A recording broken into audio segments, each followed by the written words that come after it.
Hello and welcome. I'm Ramesh Ramachandran. It's just after 4:30 p.m. in New Delhi, noon in Paris, 6 in the morning in Washington, D.C.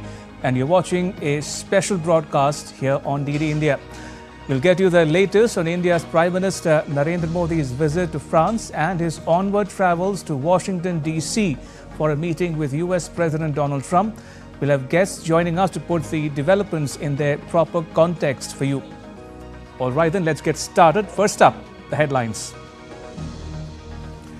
India's Prime Minister Narendra Modi and President Emmanuel Macron of France jointly inaugurate the Indian Consulate in Marseille. Prime Minister Modi visits Prasar War Cemetery in Marseille, pays homage to soldiers who died in the First and Second World Wars. And the leaders of India and France to tour the International Thermonuclear Experimental Reactor project, which aims to produce energy through fusion similar to that of the sun.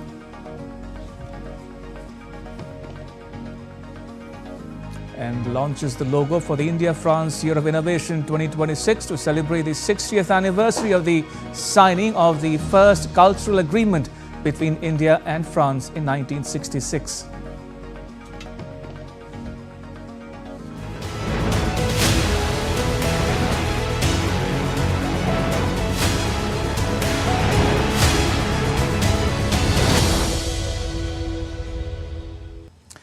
India's Prime Minister Narendra Modi and France's President Emmanuel Macron met and interacted with the members of the Indian Diaspora in Marseille.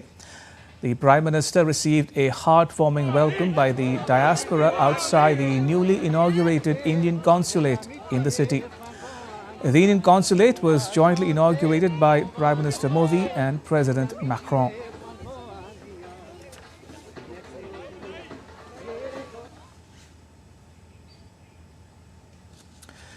After wrapping up the Paris leg of his three-day visit to France, India's Prime Minister, Mr. Modi, reached the French port city of Marseille.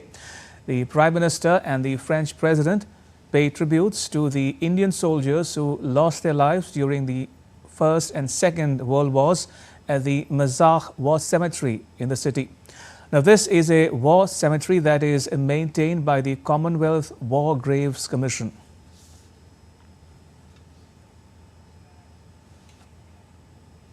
Earlier at the airport, the Indian leader was accorded a Guard of Honor. President Macron was present on the occasion. Prime Minister Modi is in Marseille to inaugurate a new Consulate General of India along with President Macron. The two leaders have a series of engagements planned for the day, which included a visit to the Prasar War Cemetery to honor the sacrifice of Indian soldiers who lost their lives during the First and Second World Wars.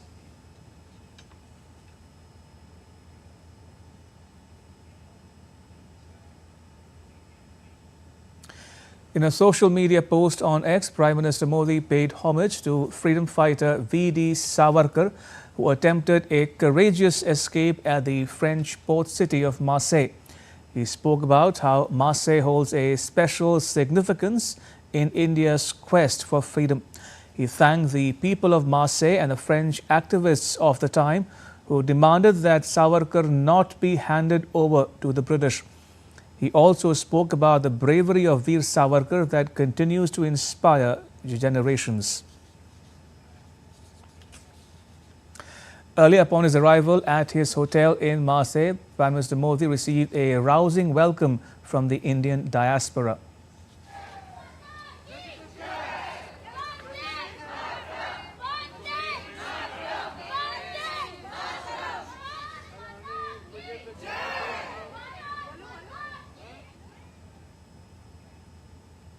The Indian diaspora in Marseille expressed happiness after meeting with Prime Minister Modi.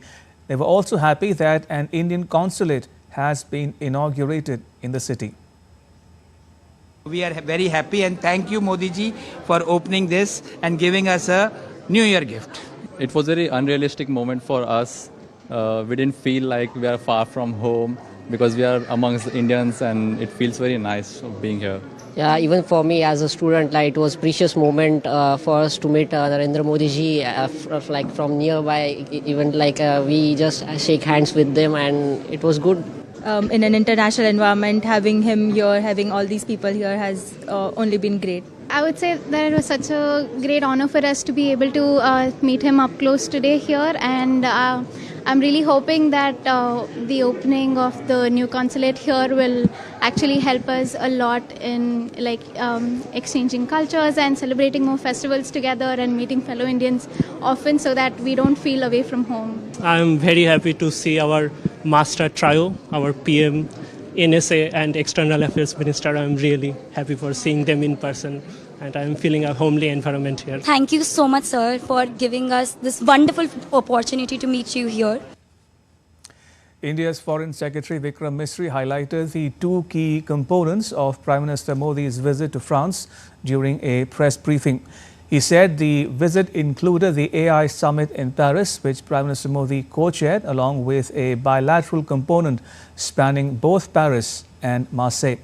He emphasized that the past 2 days have been packed with high-level engagements reflecting the strength of the India-France relationship. The current visit of the Prime Minister has two components. As you are aware, he was here to co-chair the Artificial Intelligence Action, AI Action Summit in Paris yesterday. And then there was a bilateral component to the visit, both in Paris and in Marseille yesterday as well as today. The last couple of days have been packed with a number of engagements. Prime Minister Modi's visit to France has been marked by extraordinary gestures of friendship from French President Emmanuel Macron. A unique aspect of the Modi visit to France has been the time and respect given by President Macron to him. On the first day, Macron spent time with Modi at the dinner hosted by him. The camaraderie continued into the next day at the AI Action Summit, where India and France co-chaired the summit. Demonstrating their close ties, they hosted the India-France CEOs Forum together, reflecting their shared vision for economic collaboration. In an extraordinary gesture of friendship, they travelled together in a joint motorcade and in the same aircraft to Marseille. President Macron hosted Prime Minister Modi for a working dinner in Marseille immediately upon landing there. Today, this special bond was further highlighted as Macron joined Prime Minister Modi to inaugurate the Indian Consulate in Marseille. They will also visit the ITER project and the Marseille port together, underscoring the depth of this unique partnership. Such proximity and time being given by Macron for any world leader is rare and rarely has any precedent.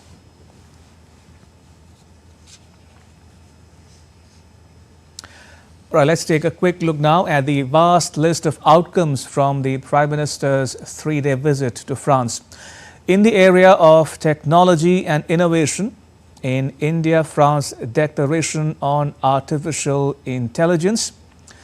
Next up is the launch of the logo for the India-France Year of Innovation 2026, a letter of intent between Department of Science and Technology, Government of India and France to establish an Indo-French Centre for the Digital Sciences, an agreement for hosting 10 Indian startups at the French Startup Incubator Station in the area of civil nuclear energy, declaration of intent for establishment of partnership on advanced modular reactors and small modular reactors, renewal of an MOU between Department of Atomic Energy, India and France, implementing an agreement between DAE of India and CEA of France in the area of sustainable development, a joint declaration of intent on triangular development cooperation in the area of culture,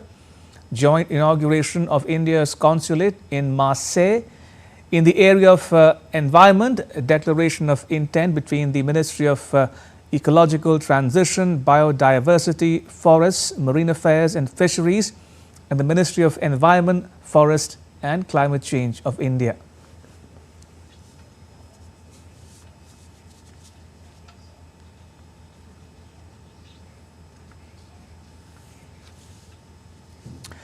All right, time to bring in our guests on this special broadcast. With me is Ambassador Javed Ashraf, a former Indian ambassador to France and High Commissioner to Singapore. Also with me is Francesca Marino from Italy and Professor Marius Mazzarello from the National School of Political and Administrative Studies joining us from Bucharest. Gentlemen and Ms. Marino, welcome to this special broadcast. Ambassador Ashraf, we heard the Foreign Secretary brief media persons towards the end of the visit of the Indian Prime Minister to France.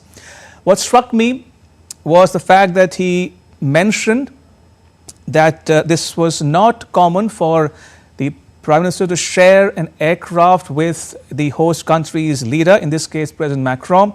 They travelled together from Paris to Marseille on the same aircraft and they held bilateral talks on board. He said India-France ties have literally reached new heights. Your thoughts on the optics of these discussions and talks between the two leaders? Well, thank you. We spend an hour and a half discussing some of the more substantive aspects of the relationship and the significance of the visit to Marseille and also the importance of our co-chairing the AI Action Summit at this very pivotal moment in the evolution of AI globally. So that was a very interesting discussion. You raised a very important point about the optics. I think the relationship between leaders and the way they invest in each other is important for the overall bilateral relationship. It sends signals to the respective governments, administration, in the business community, and in all the other stakeholders about the importance they each attach to the relationship. Besides that comfort and personal bond that they share through such frequent interactions. And remember, this was really a very special set of gestures from President Macron. I must tell you that there are often questions raised in many other capitals about why he gives so much importance to the relationship with India and why is he, for example, invited Prime Minister to co-chair the AI Summit. But on that, I have already spoken about at length. You remember there were equally strong gestures from the President when Prime Minister was the guest of honor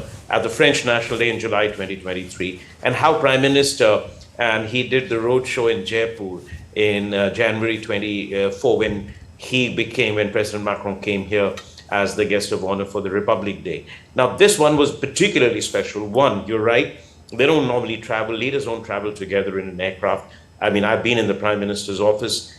This doesn't happen. Even when you're traveling between Washington and New York, and both leaders are there at the same time. So this was very important, and that the Prime Minister and President reflected the strong bond that they showed. The fact that the President has accompanied him to the inauguration of an Indian consulate in Marseille, the fact that the President went to lay the wreath at the war cemetery for Indian soldiers who participated in World War I, the fact that they're both going together to ITER, and the fact that they also went to see a very important logistics point there, just highlights the importance that the President of the French Republic attaches to this relationship in the overall global scheme of things for France and for Europe. And likewise, I think it needs to be emphasized time and again that this relationship is critically important for India, and its salience will continue to grow in the coming years as we see the evolution of the global environment and the geopolitics generally. So here I would again emphasize that this is also a reflection of the stature in which prime ministers held.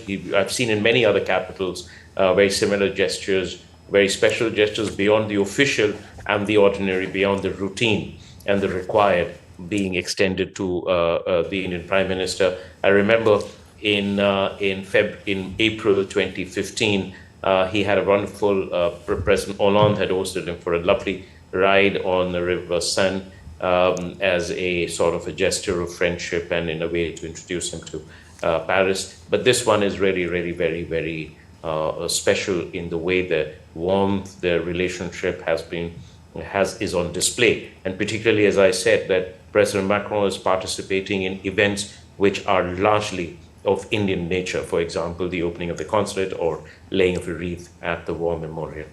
Indeed, and talking about the Modi-Macron chemistry or rapport or camaraderie. Ambassador Ashraf, if I remember correctly, PM Modi was the first world leader to call on President Macron after he won re-election a couple of years ago. So that speaks to the time-tested, trusted nature of the relationship. No, and I wanted to, while we are on it, at this point we missed in the last session. Do you know, and I'd like the audience to know this, sure. That in May 2021, when Prime Minister was to attend the EU 27 plus India Leaders Summit in Porto, Portugal, Prime Minister had decided first to stop in Paris. Not Paris, but actually the visit was to take place in Marseille.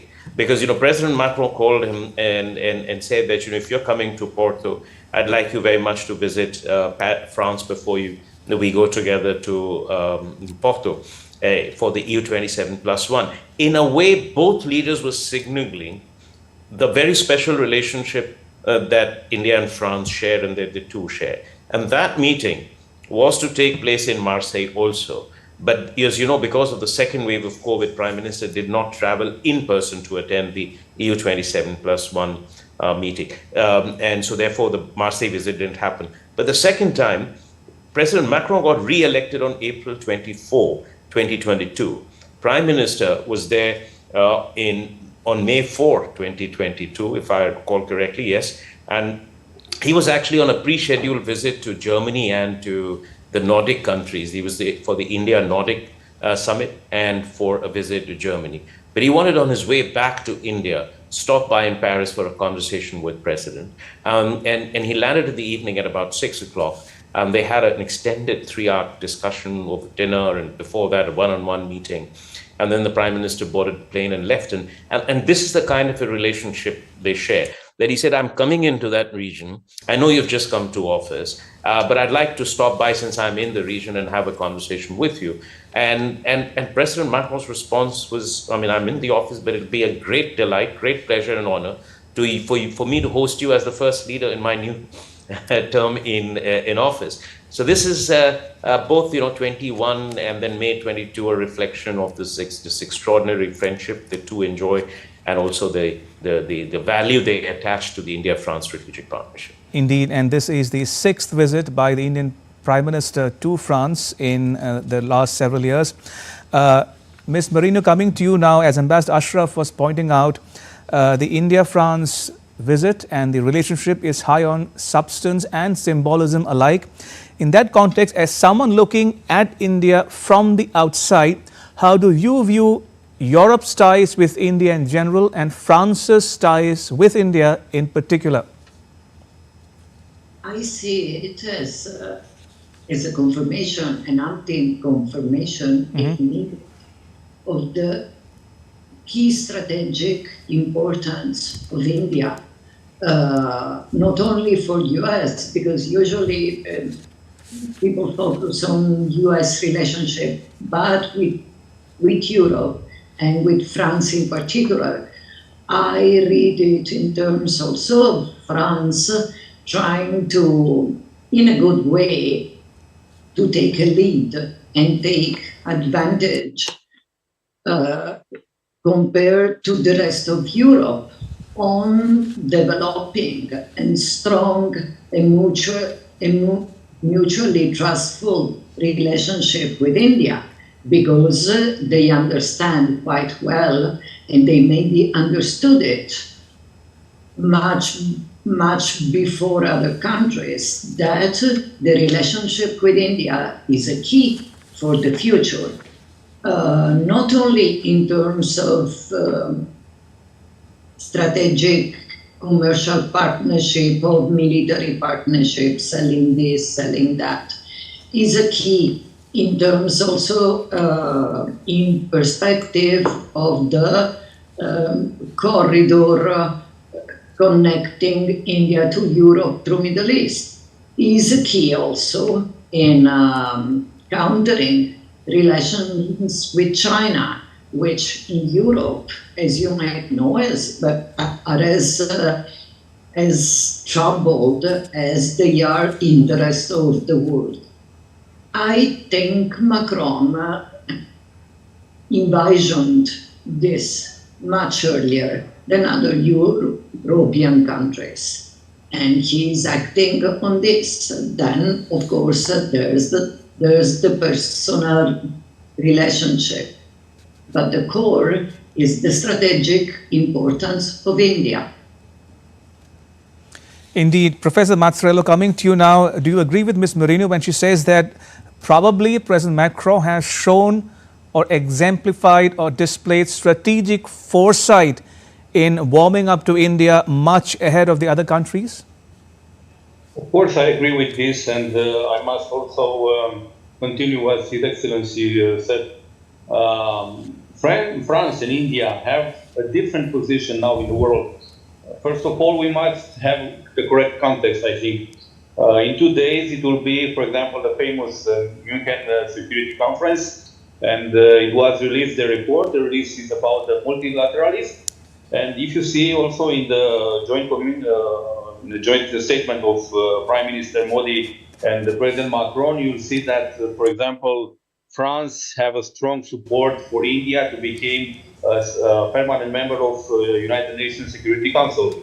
There is also a very important moment for Prime Minister Modi, because he made first a visit to France, but after that he goes to the United States. And we must underline that he is the main leader, the first main leader who visited the United States after President Donald Trump entering his office. So we need a bit to understand the context, because this visit is a visit between two countries, India and France, who are in their regions the leaders, political leaders.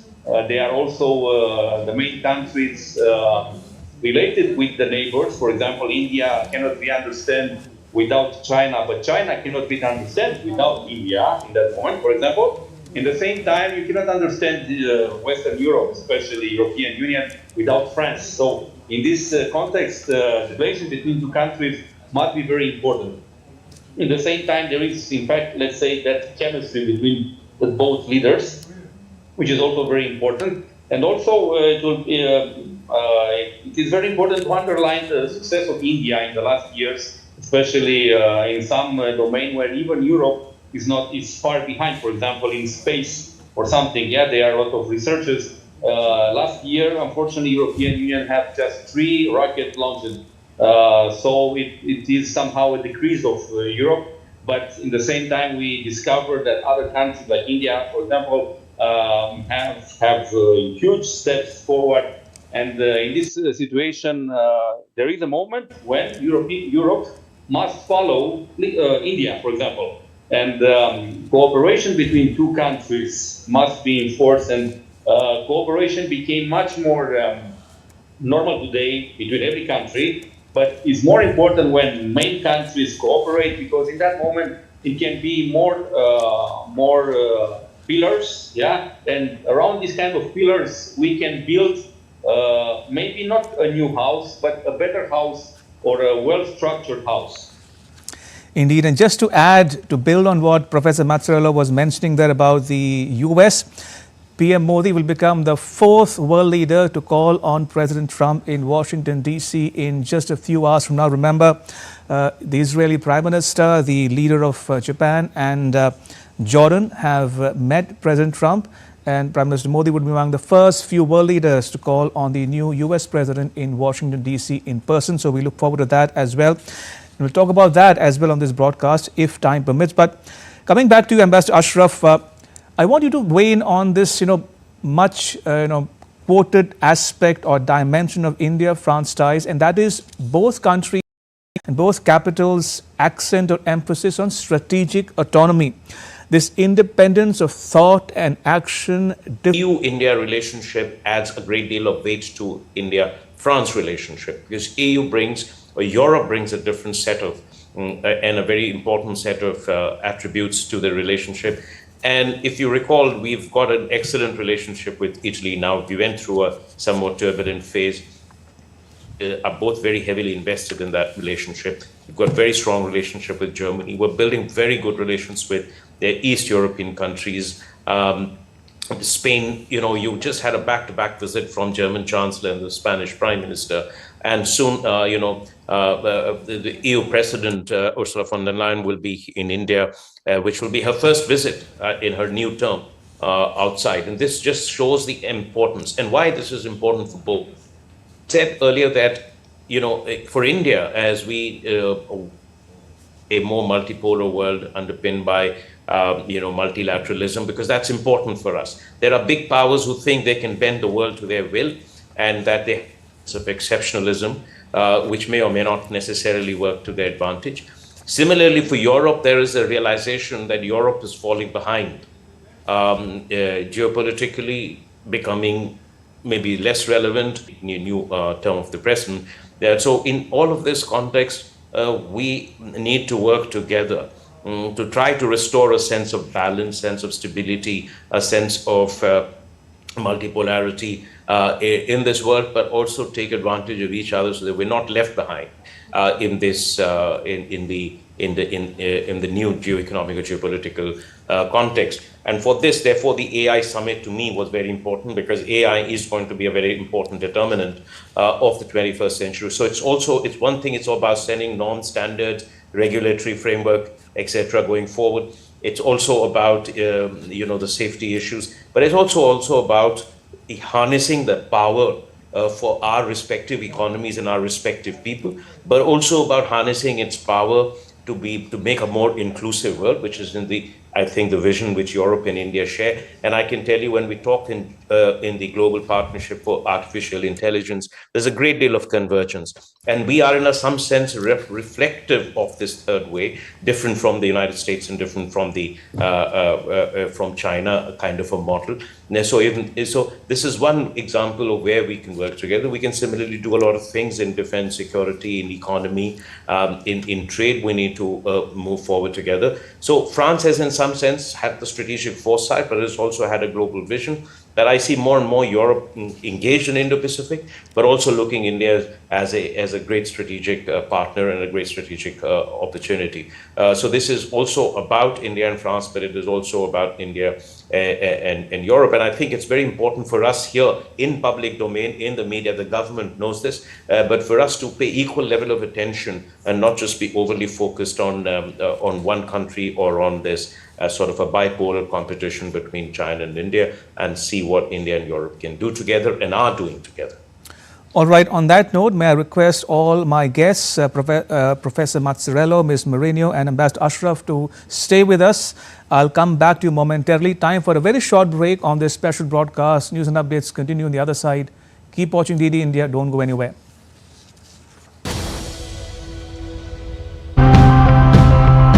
Clean energy is the future for sure. We are still not able to produce enough energy through renewable sources yet.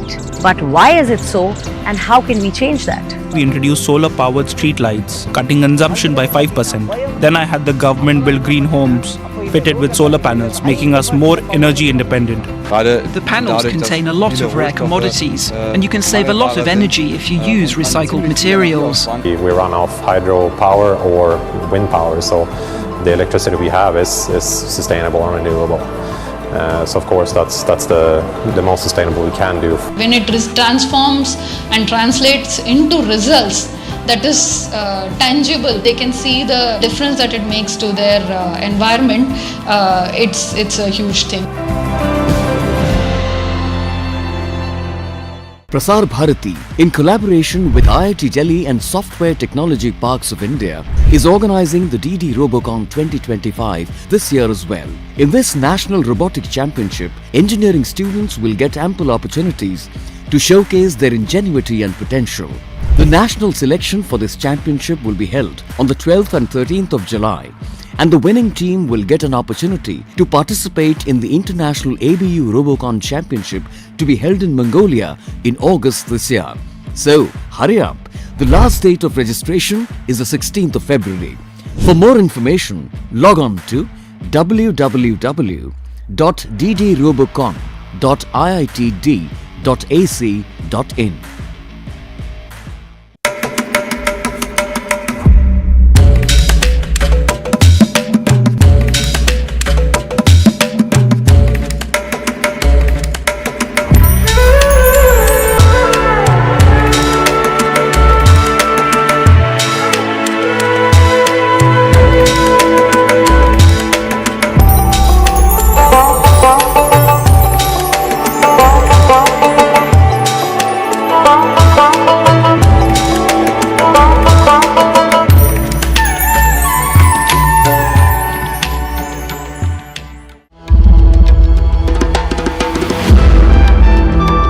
timeless, boundless, and infinite, the essence of faith, the soul of Sanatan culture, from the sacred confluence of Prayag, where divinity descends to earth. Witness the grandeur, the devotion, the magic.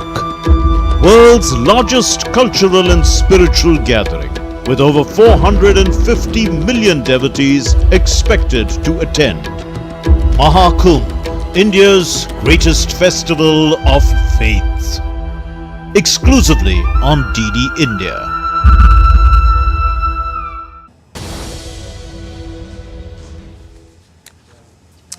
Welcome back. You're watching a special broadcast here on DD India. I'm Ramesh Ramachandran. We are watching the ongoing coverage of the Indian Prime Minister's visit to France. India's Foreign Secretary Vikram Misri highlighted the bilateral component of Prime Minister Modi's visit to France, which began with Prime Minister Modi and French President Emmanuel Macron jointly addressing the India-France CEOs Forum. Bilateral component of the visit started with the two leaders jointly addressing the India-France CEOs Forum. The Prime Minister acknowledged the key role being played by business leaders in both countries in bringing our two countries closer together and promoting our bilateral relations. He gave an overview of the next generation of economic reforms that's being pursued in India, invited French companies to explore new opportunities in the India growth story. Foreign Secretary Vikram Misri highlighted that artificial intelligence emerged as a key focus area in bilateral discussions during Prime Minister Narendra Modi's visit to France. Both countries have agreed to designate 2026 as the India-France Year of Innovation, marking a new era of technological collaboration. AI was also a major area of bilateral discussion between the two sides. The next year, 2026, has been agreed between the two sides as the India-France Year of Innovation. This will focus a great deal on technology, on innovation, on startups and academic collaboration between the two countries. Right, time to bring in my guests back once again on this special broadcast. With me is Ambassador Javed Ashraf, a former Indian ambassador to France and a former High Commissioner to Singapore. Also with me is Ms. Francesca Mourinho from Italy and Professor Marius Mazzarello from the National School of Political and Administrative Studies from Bucharest. If I can come back to you, Ms. Mourinho, just to build on the argument that was made by Ambassador Ashraf there. He spoke about complementarities in India-France or India-EU relations. He spoke about convergence of views and commonality of interests, so to speak. And you're also talking about strategic autonomy. Do you think the world at large can learn a few things from the way India has handled itself or navigated the geopolitical firmament, so to speak, over the last several years? Sure. For sure, the world can learn something of how India has handled and how India is projecting on the world stage. About artificial intelligence. Now, I tell you something. When in Italy the Artificial Intelligence Commission was formed, his president was 90, not 19. Has been replaced last year by a priest, a professor of ethics at the Vatican University. India is a young nation, not young in terms of existence, it's young in terms of population, and it's young also in terms of projecting on the world stage in a very modern and peculiar way The other side is talking of France. Macron is clearly saying, we want to be friends with everybody. I don't want to depend on anybody, which I think is very important. Is very important also in terms of how Macron sees Europe, because sometimes I have problems to explain Europe is not a country. Europe is a quite troubled political entity, composed by countries. There can be agreement on something, common policies, but then at the end of the day, there are bilaterals. Bilaterals is what Macron is highlighting compared to the univoc European policies, because European policies suffer of many endemic problems. But India is, as I already said, is a key in this world. Is a key we have to deal with. And Macron understood it. Europe is doing it, but Europe is a mammoth. It has to come to that. Right, taking that point across to you, Professor Mazzarello. Now, take any issue that confronts the world at large, be it artificial intelligence or, for instance, the energy transport corridor stretching all the way from South Asia to Europe via Middle East, or for the matter, the situation in the Indo-Pacific, namely China. Take any issue, would you agree with, if I were to submit to you, that India is becoming or has become indispensable to the management of global affairs to make the world order more equitable in the days ahead? I totally agree with you, and this is not just a polite affirmation, because you are, by geography, quite close to China and all these problems, to Vietnam and to the South China Sea, but you are also close to South Africa, for example. We forgot maybe, but we have Africa with very interesting development there. But also you are very close to Middle East. It means not Middle East, just Iran, but also Saudi Arabia. And all these kind of corridors are also very important, first. And second, maybe in the last years I can consider that. तो ये जो हम दृश्य देख रहे हैं, क्योंकि अभी हम बात कर रहे थे कि India middle east Europe corridor, get to the latest again, some visuals coming to you from Marseille in France.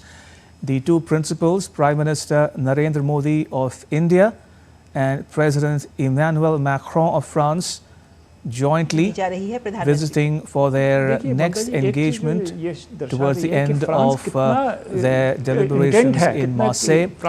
They are watching a presentation on the India, Middle East, Europe economic corridor. They are visiting the nuclear fusion energy reactor site in Homage as part of day 3 of the Prime Minister's engagements in Marseille. उसमें और भी corridor जुड़ रहे हैं, ये जुड़ रहे हैं, नॉर्थ साउथ कॉरिडोर आ रहा है, उसके अंदर चाइना की अपनी एक तरह से कॉरिडोर्स बन रहे हैं, तो मल्टीपल कॉरिडोर्स बन रहे हैं. उसमें एक बहुत महत्व कॉरिडोर है ये जो आईमैक है.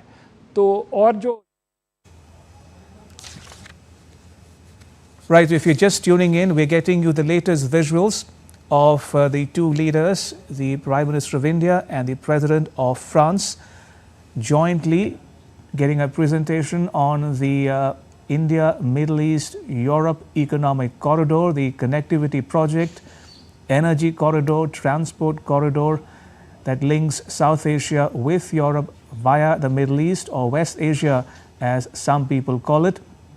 Remember, we are approaching the end, the business end of the Prime Minister's 3-day visit to France, during which he travelled first to Paris to co-chair the AI Action Summit, followed by the visit to Marseille, where they are now, where in the morning Both President Macron and Prime Minister Modi paid tributes to the fallen Indian soldiers at the Mazar War Cemetery in Marseille, followed by their joint inauguration of the new Indian Consulate in the city. And now as we speak, as you can see on these visuals on your screens, the two leaders, Prime Minister Modi and President Macron, visited the CMA-CGM tower of the French logistics company after the inauguration of the new Indian Consulate, as I said, in the French port city of Marseille.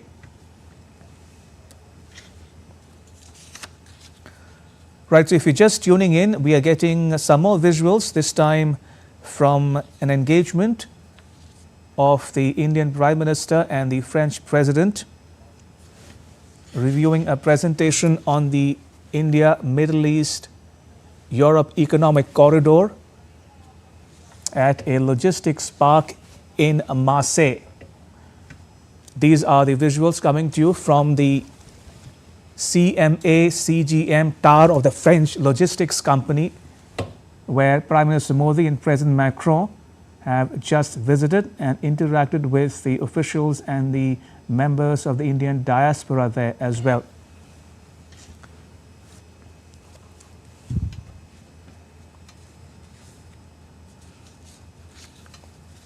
Prime Minister Modi is on a 3-day visit to France. As I mentioned before, he traveled first to Paris to co-chair the AI Action Summit alongside President Macron. And both leaders flew together in the French President's aircraft to Marseille, where Prime Minister Modi was accorded a guard of honor, followed by their visits first to the war cemetery to pay tributes to the Indian soldiers who died in these First and Second World Wars, and then the joint inauguration of the Indian Consulate in that city as well. And now they were visiting the logistics site in Marseille, where they received a presentation on the India, Middle East, Europe Economic Corridor that will stretch all the way from South Asia to Europe via Middle East or West Asia, as some people in this part of the world call it. Right, going back to our discussion, Professor Mazzarello, I'm sorry I interrupted you there. Please finish making a point. In this situation, when you have the geography as a main argument, you need also to develop geography first. And second, we need to understand that these years, we need to have, if we have artificial intelligence, maybe we need to return to human intelligence, but human intelligence and meaning, in fact, wisdom. And human wisdom without India is not possible. If you look to books about governance, Kautilya and many others, yes, Ramayana and many other things, monuments which are introduced in Europe with the contribution from France intellectuals. So in this situation, India will play a strongest role because it has this advantage of economy, which is important. It's also an advantage of population. And second, India now has much better relations with everyone. If you are looking to other capitals in the region, they don't have it, first. And second, there are some rivalries, and this kind of rivalries can be, if are not well managed, they can go to a conflict. I'm from Bucharest, so you know, in Bucharest, for us, it's very close to Ukraine, Russian-Ukrainian war, so it's quite close. So we are looking to them, and in that moment, we appreciate much better the wisdom of other countries, and New Delhi has a lot of wisdom, and we need to learn from them. Right. Ambassador Ashraf, just to build on that point that Professor was making there, do you think New Delhi has shown exceptional diplomatic dexterity and finesse, so to speak, to handle contradictory or varied multilateral relations, be it in West Asia between Israel on one hand and Iran on the other, or Israel and the Arab world, or for that matter, Russia and Ukraine? Do you think New Delhi has performed well given the circumstances it found itself in? Well, I think that's correct, and that's I have to say it's been part of our DNA from the time of our independence, and this goes to the fact that Professor was referring to, which is the inherent civilizational values, the ethos, the philosophy, the wisdom that influences or shapes our strategic culture. I mean, throughout my career, I've seen extraordinary moments of challenge when we've been at a fork to make some very critical decisions under intense global situations, and we've chosen the path that was most comfortable for us in terms of our interests, our values, and has always been something which has been deeply admired in the world. It matters even more now because the world is in a very fluid situation. We are leaving behind the international order that we are familiar with. We're not sure what we are going to get into, because this is precisely a moment where we have to be nimble, we have to be quick, we have to have that independence of thought, we have to have the courage of conviction to stand by our choices that reflect our values, our principles, and our interests. And I think we've done that extremely well. Just shows the sort of a strategic culture that defines us, and it is actually good. And we haven't been, in a sense, either driven by pressure, or taken the bait or fallen for the bait that India is sitting on a fence. India needs to decide which way it goes, has to make those choices, etc. I think we've made very wise, very reasoned choices, which are both a reflection of, as I say, strategic culture, our geography, our circumstances, but also of our values and of our principles and interests. Right, Ms. Mourinho, coming to you now. You spoke about in your earlier intervention about China and the Indo-Pacific. Do you think there is scope for India and France in particular to do more on that front?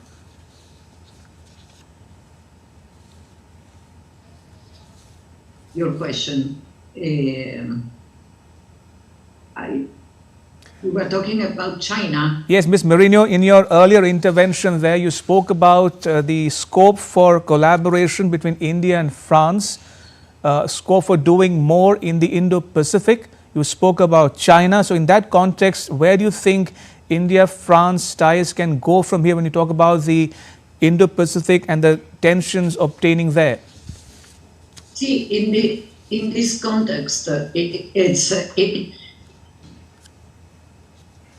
see, China has been aiming at Europe for the past 20 years.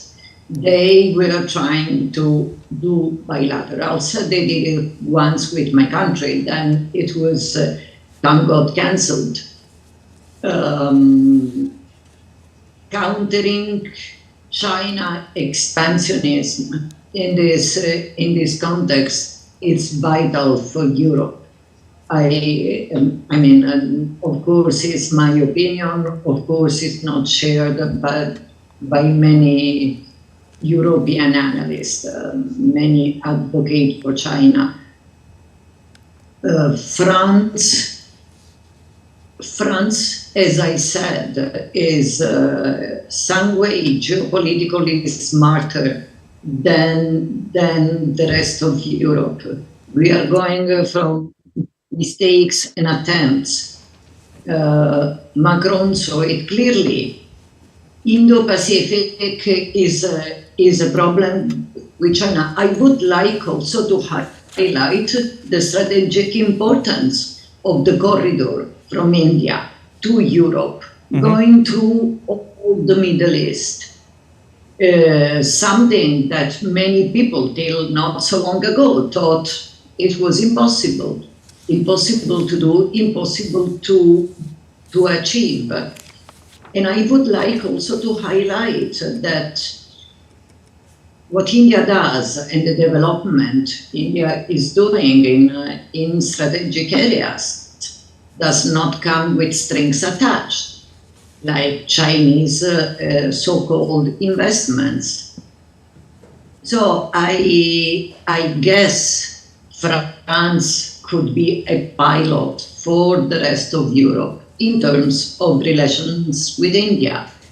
I think also in Europe, but in general in the West, still India suffers of image deficit, which comes from very far, comes from the past, is difficult for many new people.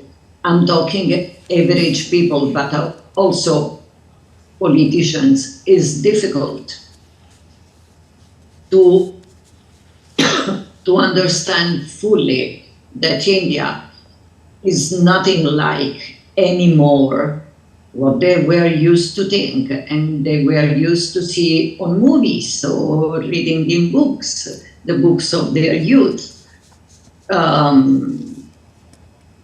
I know it sounds strange, but it is important. I think Macron, exactly like Modi-ji, is a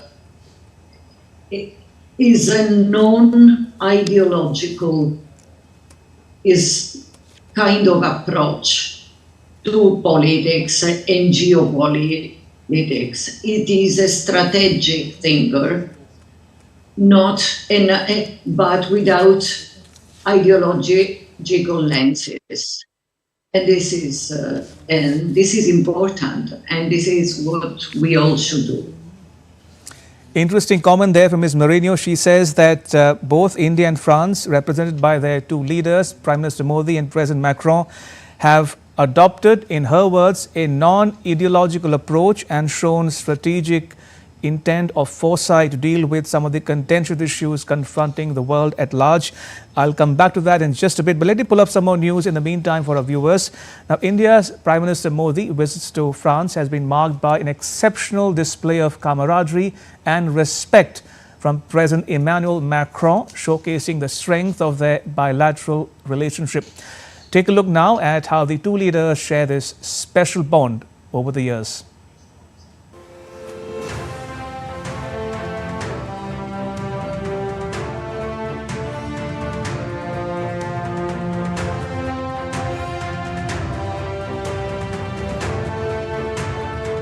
In the world of diplomacy, friendships are rare.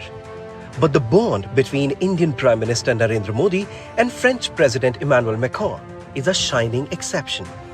Their recent meeting in France once again highlighted the strength of this partnership, built on mutual trust, strategic collaboration, and a personal camaraderie that transcends official ties.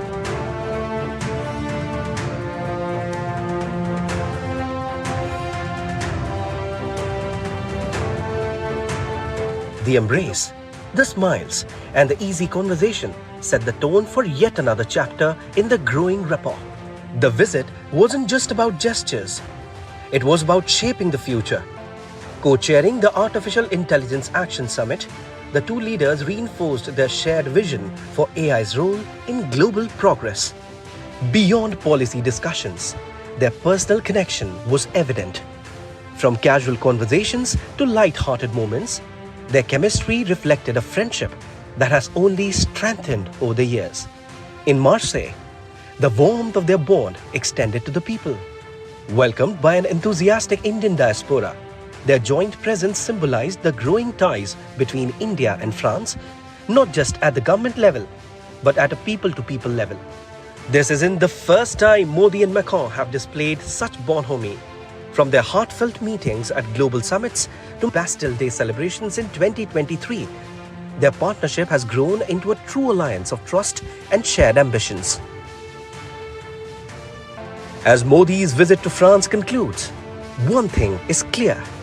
This isn't just about diplomacy. It's a friendship that continues to shape the future of global cooperation, and with leaders who believe in the power of partnership. The best is yet to come. Tapas Bhattacharya's report for DD India.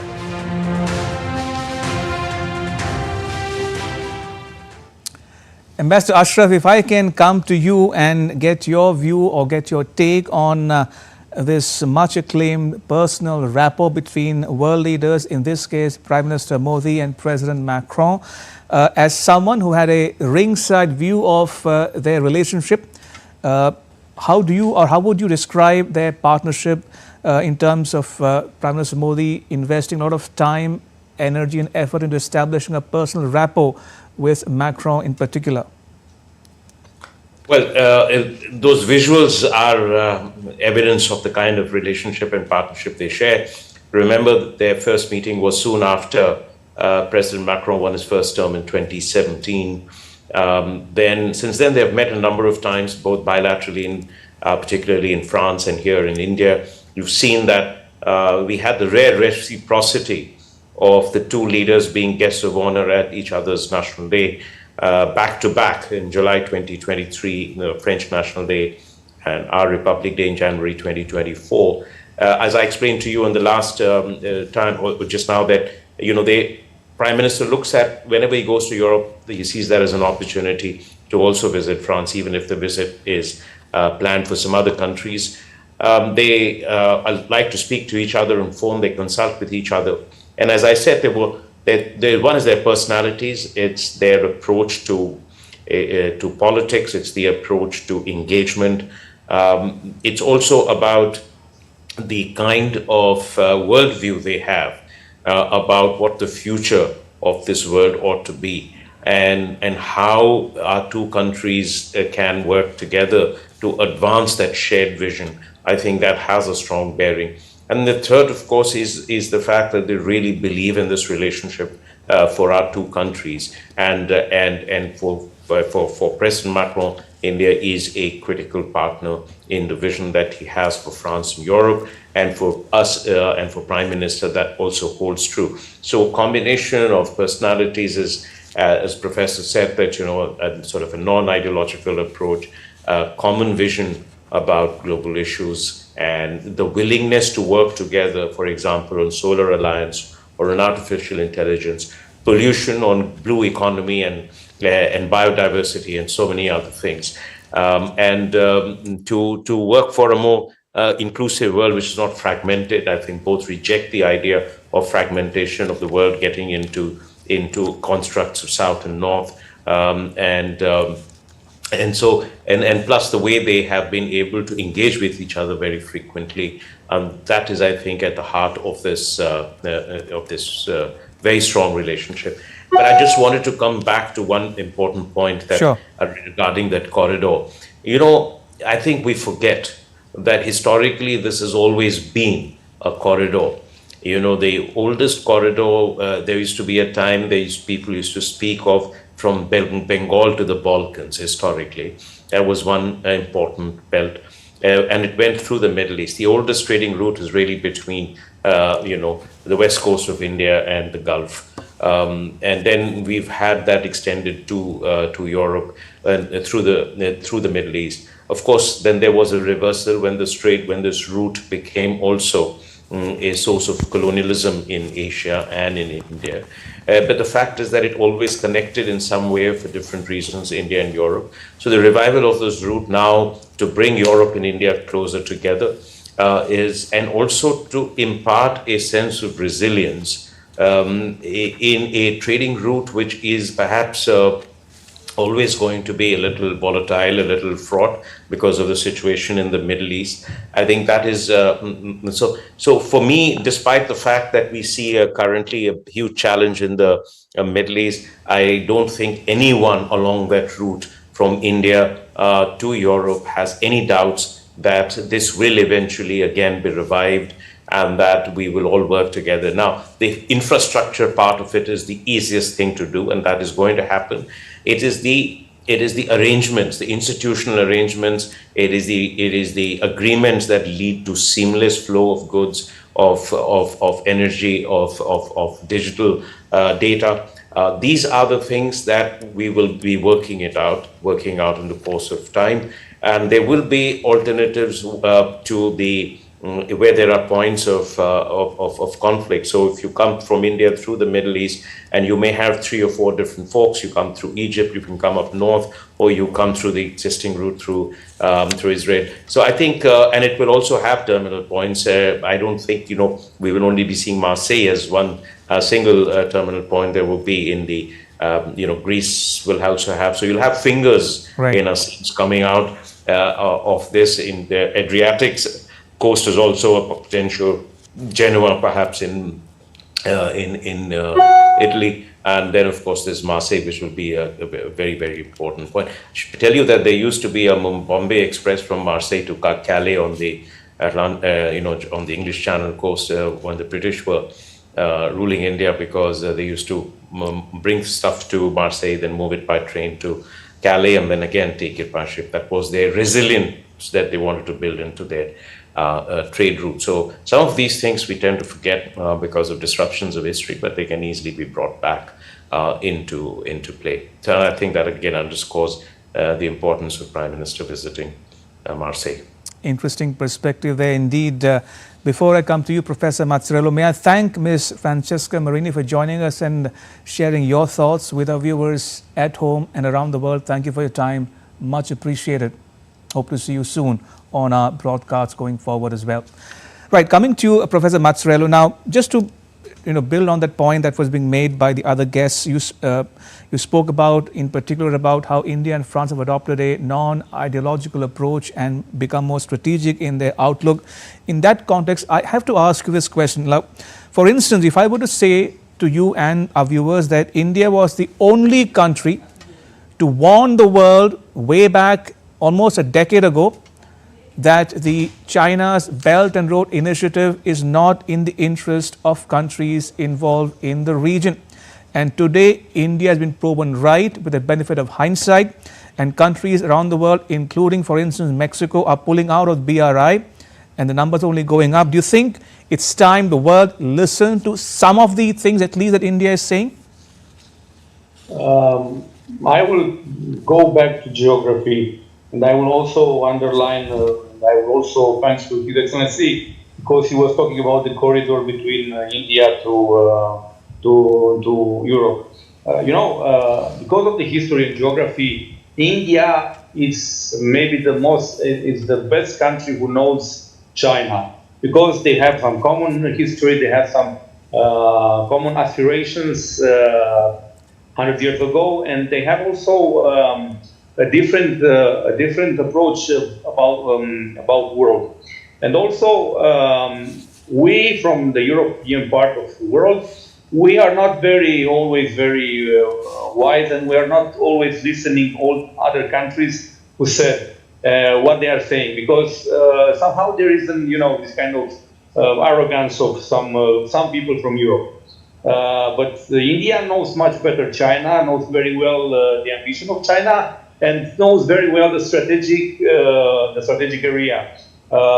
It's important to remember that what the Indian Army made in the last 20 or 30 years, it's not just for protecting themselves, in something in a space discussion, in a big discussion, for example, in an empty discussion. No, one of the main problems for India is the growing of Chinese potential, and we know there is a problem because in the First World War, Asia was not very involved, but in the Second World War, it was an imperialistic power, but it was from Ireland, it was Japan, who was attacking the continental Asia. The problem is, and there is a question, geopolitical question, interrogation, is it possible that now a continental Asian power to create some problems, even military problems to their neighbors in a very specific way? Because, for example, just remember, I want to highlight two things. First, it was a declaration of Chief of Staff of American Army who said 2 years ago that before 2027, China will be in war with the United States, probably for Taiwan.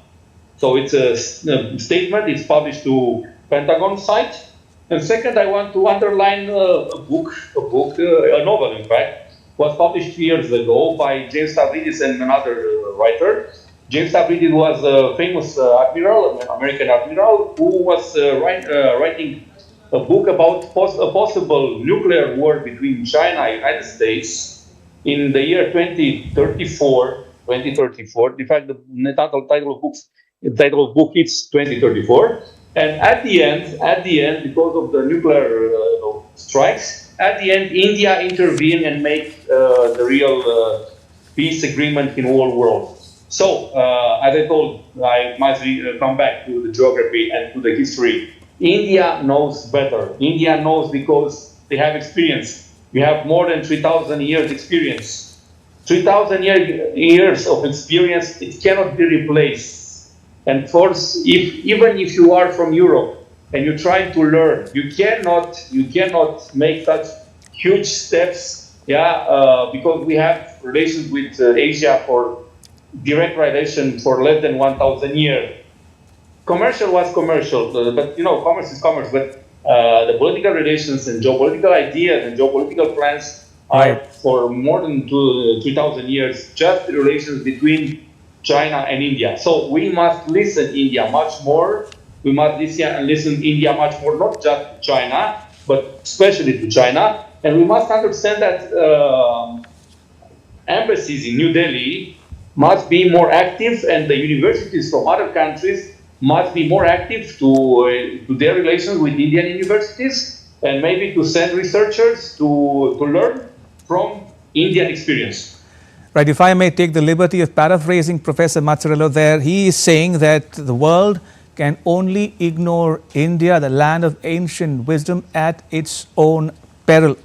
Ambassador Ashraf, just to build on that point, India projects itself as Vishwa Bandhu, a friend of the world, the voice of the global south. In your travels, and your stint in Paris, from your vantage, how has the perception of India changed, especially in the last few years, in terms of its growing economic heft, in terms of technological prowess, and not to mention the strategic autonomy on the world stage? In December 2023, Le Point, which is the leading French weekly, in its annual issue, which is the Christmas issue, double issue, it had a 78-page coverage on India, a 78-page special section on India. And the blurb on the cover was, India the next superpower, from an ancient civilization to a 21st century. The title was India, the next king or the next empire or something, and from a 21st, from an ancient civilization to a 21st century power. And there was a series of articles in Les Echos, the National Business Daily, full-page coverage on India's technology, India's evolution as a hub of innovation, our digital public infrastructure. I think the landing on the moon had a huge impact. A huge impact, because there's some fascination the world has about moon and lunar missions, and the fact that we achieved something that others hadn't, and in a very frugal way, underscored to a common public also, not just to the strategic community or the corporate community, that India is a country that is now literally emerging as a major center of innovation, a major center of economic progress, and it is going to be a key driver of the global economy. I think that perception, because so far governments know it, academics know it, think tanks talk about it, the business community talks about it, but we're talking now today about how does the general public perceive it. Some of it you will continue to see a Delhi-based reportage from in European media, Western media, which tends to have still go after the old perceptions. They haven't changed, but by and large that is now changing, and that is also seen, for example, in the way we have conducted and navigated our way through some of the most complex situations in the world, in the way we have, for example, dealt with China. That with a sense of restraint but firmness in ensuring and safeguarding our interests. I think that was a lesson for others in Asia in particular who face that sort of a challenge from China, without cutting off or disrupting our lines of communications with them and in trying to resolve it.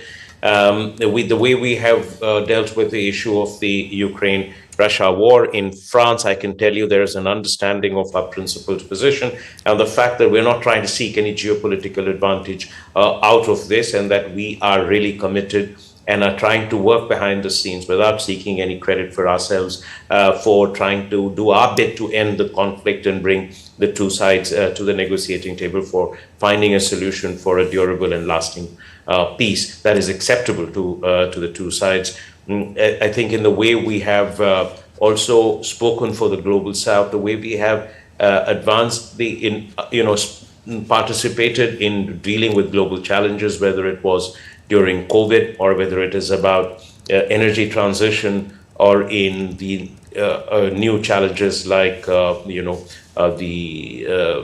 ocean health. We have taken a very leadership position, a proactive position instead of being defensive as we have been sometimes in the past. And I think the assistance that we have been providing, the connectivity networks that we are trying to build, the assistance or development partnership, which is without strings, which is does not impose that impossible burden of debt or try to extract a reciprocal advantage, but try to empower the countries, build their human capacities, provide sort of a empowering environment for them. All of this is going down well. And, we are really in a very moment of inflection in the world, which we have to understand, which is that we are heading towards multipolarity, not just of power, but also multipolarity of systems, of values, of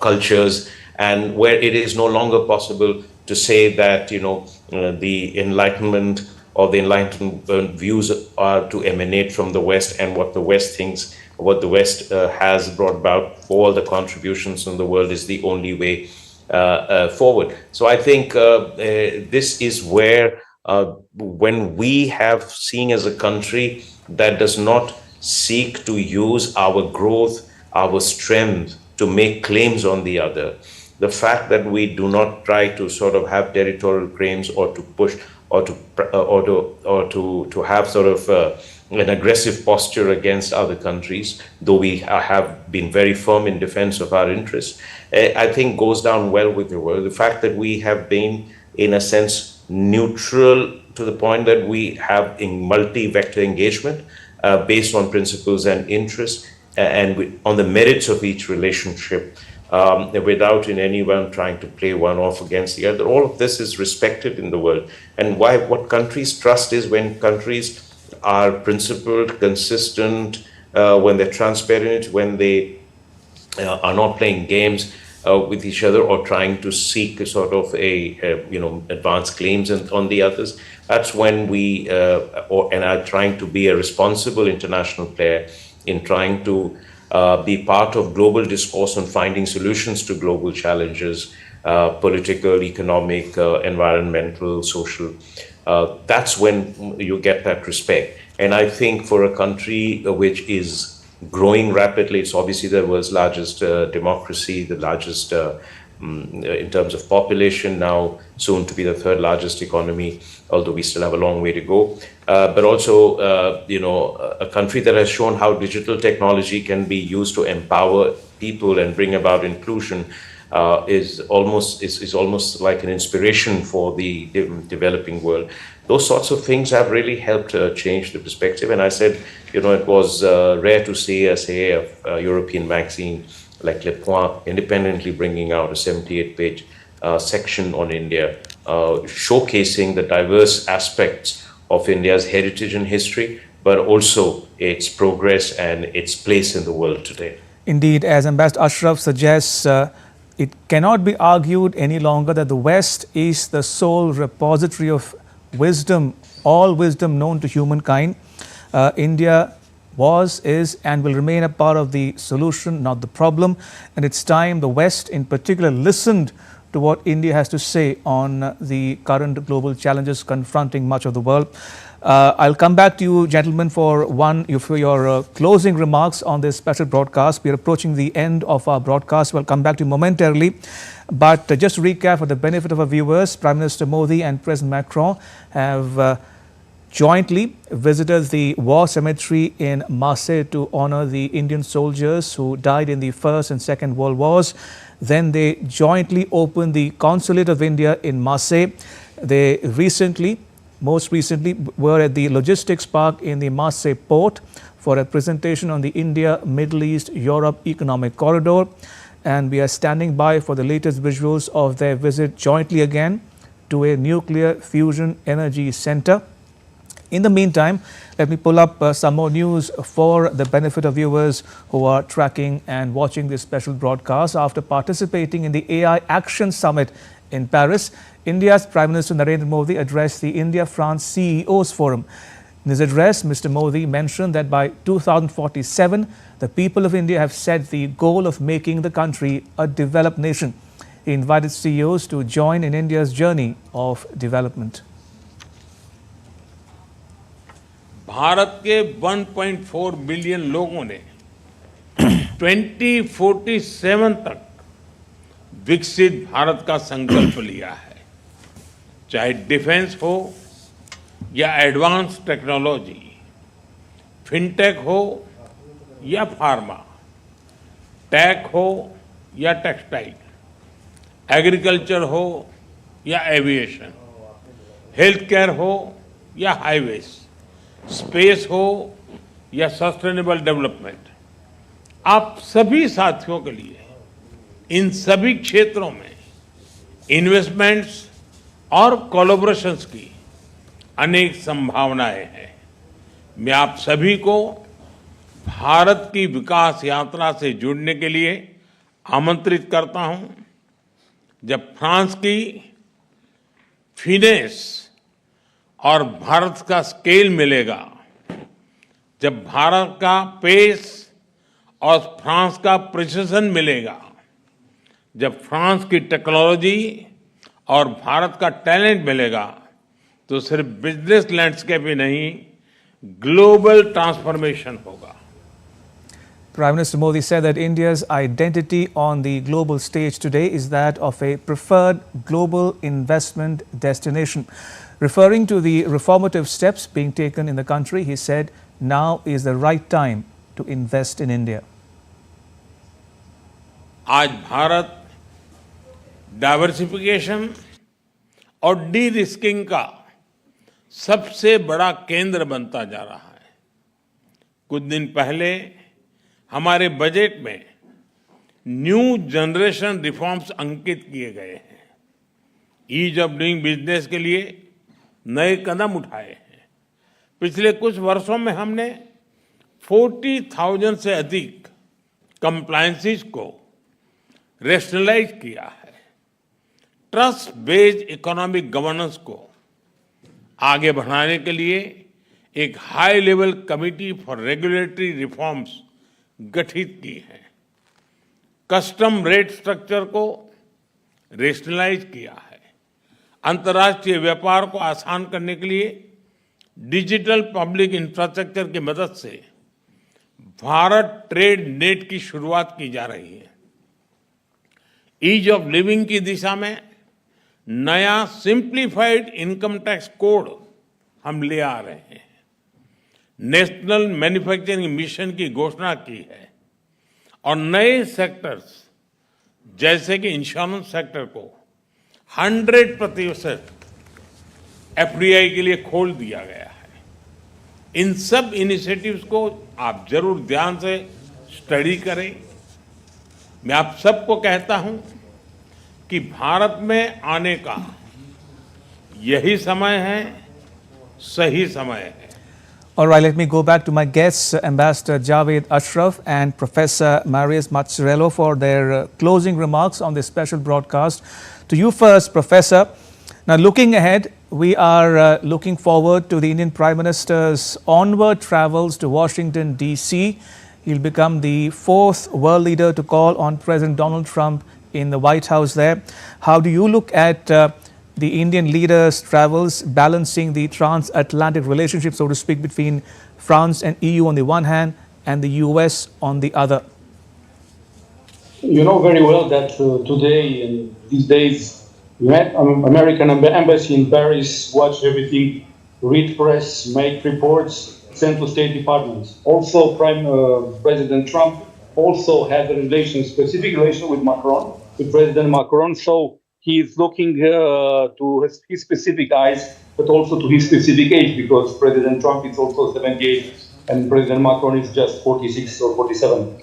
So Americans, they are looking now to Paris with very close eyes. They try to analyze what has happened there, because France is now the only one single European Union atomic power in case of military, for example, and they need to understand much better what President Macron thinks about this situation. In fact, as I told, and I want to remember to highlight again, it will be a Munich Security Conference in 2 days. It will be an important. It is possible to see the American plan for peace for Ukraine. So in this case, United States will look to India as maybe as an ally to make and also to learn from India's experience and wisdom about peace and this kind of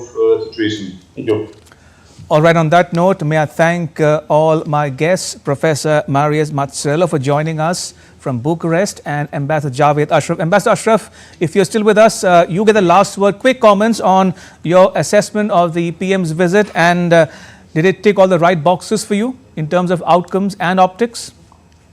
Yes, I think it did, and frankly, I mean, they meet and the visits are now very regular, and that's the way it should be. Right. To me, what was the most important takeaway was both from the fact that India was invited, the Prime Minister was invited to co-chair the AI Summit, and it places us at the center of the global discourse on the most consequential determinant of the world in the 21st century. Right. The second was the visit to Marseille and the manner in which President Macron has hosted Prime Minister during this visit. Leaders spend time in this fashion because of the importance they attach to a relationship, not just as a personal relationship, but also to the strategic partnership between the country. And I think that in itself was a clear signal, besides the outcomes that we've had. There are a lot of things that happen that are not linked to the visit, and rightly so, whether they're in the realm of defense or whether they're in the realm of space or civil nuclear cooperation, or in what we are doing in the domain of technology. I mean, we just talked about the India-France EU forum. As I mentioned, I think earlier, that from 2015 to 2022, the French cumulative FDI in India has grown 373%, which is the highest for France in the Indo-Pacific region. And the next highest is Taiwan with 96%, which just shows. And whenever I've spoken to the CEOs, that they have been perhaps far more bullish and optimistic and confident about India than sometimes you hear anywhere else. So I think this visit has once again underscored the strategic relationship. It has kept the momentum going forward, and I think this was a great way to start at a very important moment in the world. After the re-election of President Trump and some of the measures that he has taken, and in fact, when you mentioned now that President Prime Minister is going there to Washington, it's obviously a very critical, perhaps the most important relationship at this point.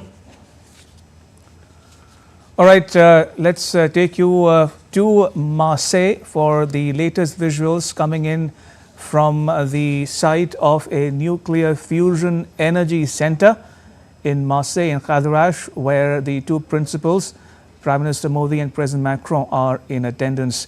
Now, the International Thermonuclear Experimental Reactor, or ITER, is a major collaborative scientific project aimed at creating clean nuclear fusion energy, in which India is a key partner. This was the first visit by any head of state or government to ITER. During the visit, the leaders appreciated the progress of the project, including the assembly of the world's largest tokamak, where ultimately 500 megawatts of fusion power will be generated. Now, India is among the 7 ITER members contributing to the project over the last 2 decades. Right, so if you're just tuning in, we're getting you the latest visuals again, this time from Marseille, of the visit to the ITER project site by Prime Minister Narendra Modi of India along with President Emmanuel Macron of France, the two leaders being given a briefing by the officials and scientists working at the International Thermonuclear Experimental Reactor or ITER project site in Kharach towards the end of the Prime Minister of India's three-day visit to France, during which he co-chaired the AI Action Summit in Paris along with President Macron, and also traveled together to Marseille, first to visit the Mazar War Cemetery in Marseille to pay homage to the fallen Indian soldiers who died in the First and Second World Wars, followed by the joint inauguration of the new Indian Consulate in Marseille. The two leaders also then traveled to a logistics facility at the Marseille port where they received a presentation on the India-Middle East-Europe Economic Corridor. And these visuals, as you can see on your screens, are those of the two principals, the two leaders of India and France, visiting the ITER facility, the International Thermonuclear Experimental Reactor project site. Remember, Prime Minister Modi is on a three-day visit to France. He first reached Paris, where he held bilateral talks with President Macron and other world leaders on the margins of the AI Action Summit. And then, in a not so common gesture, the President of France took Prime Minister Modi on his aircraft to Marseille, and the Indian Foreign Ministry spokesperson and the Foreign Secretary also saying that the two leaders held bilateral talks on board that flight from Paris to Marseille in the French presidential aircraft, something uncommon in diplomacy for the Indian Prime Minister or for that matter any world leader to share an aircraft, a transport, to travel from one destination to another. The two leaders then reached Marseille, where the PM was given a guard of honor. President Macron then accompanied him to the Mazar War Cemetery in Marseille to pay homage to the fallen soldiers during the World Wars, and then, like I mentioned, inaugurated the Indian Consulate there and also visited a logistics facility at the port. And these visuals coming to you from the site of the International Thermonuclear Experimental Reactor site in Kharach, France.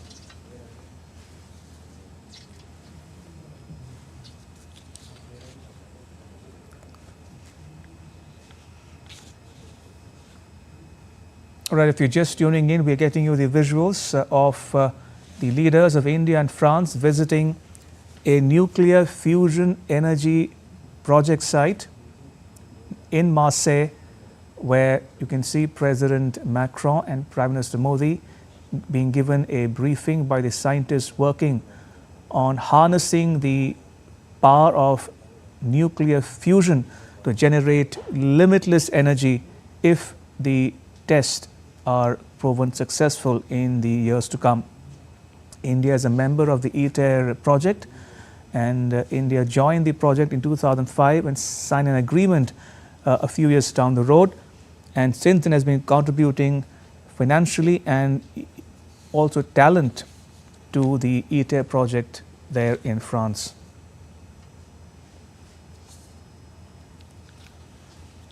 Right, just to recap again for the benefit of viewers tuning in, you're watching a special broadcast here on DD India of India's Prime Minister Narendra Modi's three-day visit to France, during which he co-chaired the AI Action Summit along with President Emmanuel Macron of France in Paris. The two big outcomes from those talks in the summit were: one, the adoption or the setting up of an AI foundation, and two, the announcement by India of agreeing to host the next AI summit here in India in 2026. And with that as a wrap on this special broadcast, we'll be back with the latest in under some time from Marseille. I'm Ramesh Ramachandran from all of us here in New Delhi. Thanks for joining us. Bye.